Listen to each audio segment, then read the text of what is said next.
All right, so now we're gonna do the kale and white bean soup. So first thing we do, once again, all of our soups across the board are served cold, are held cold, and we need to warm them to order. Nothing is held hot.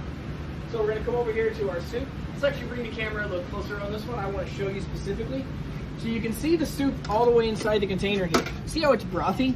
Well, we want to make sure that we get the right amount of broth and the right amount of soup. We don't want to be all the way up like this because that's way too much chunks. We want broth and soup in equal quantities.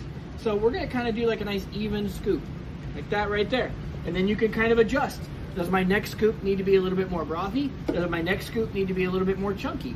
You want it to be kind of even with chunks and broth.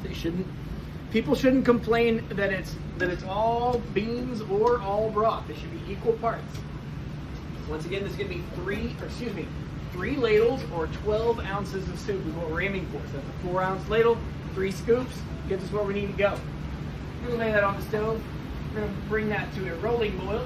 You can do it over high heat. It's totally safe if you're going to walk away from it, or if you're worried about not needing it right away, then you can turn the heat down. You can run it on a low heat just to kind of give you some time to maybe do any one of the other things that you're doing on the saute station in the middle of service. But we'll come back and check on the soup in about 3 or 4 minutes and see how it's coming along. All right, so we're back to our bean soup. If you want to get a little closer, I'll show you. It has come to a nice boil. The edges are boiling, but the middle may not be totally hot yet, believe it or not. So we're going to swirl it just a little bit, give it a light stir, just to make sure that those bubbles are coming through the middle. Now we're starting to see bubbles in the center. That's a sign that if the full thing is hot, it came right back up. So now we're going to turn that off. We could hold this for a little while before the guests were ready, but if the guests are ready for it now, it of course can be served right away hot. Make sure it's hot when it goes out. Now we're going to carry this over here.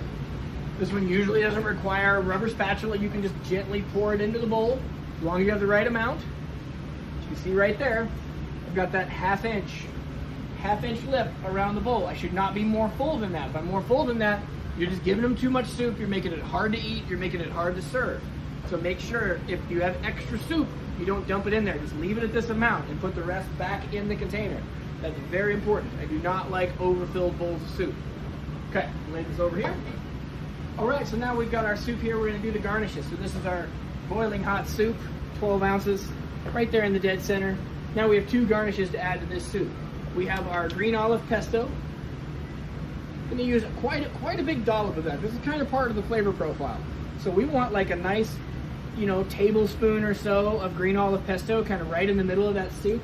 That hot broth is going to melt that down and kind of let them mix it in, and it'll be a really good flavor as well. And then the last thing we're going to add is just a little bit of chopped pistachios, kind of sprinkled in a line right across the top there. They should kind of float on top. It's okay if they mix in. We should kind of get them to float right across the top of your soup. And then that is the complete white bean soup.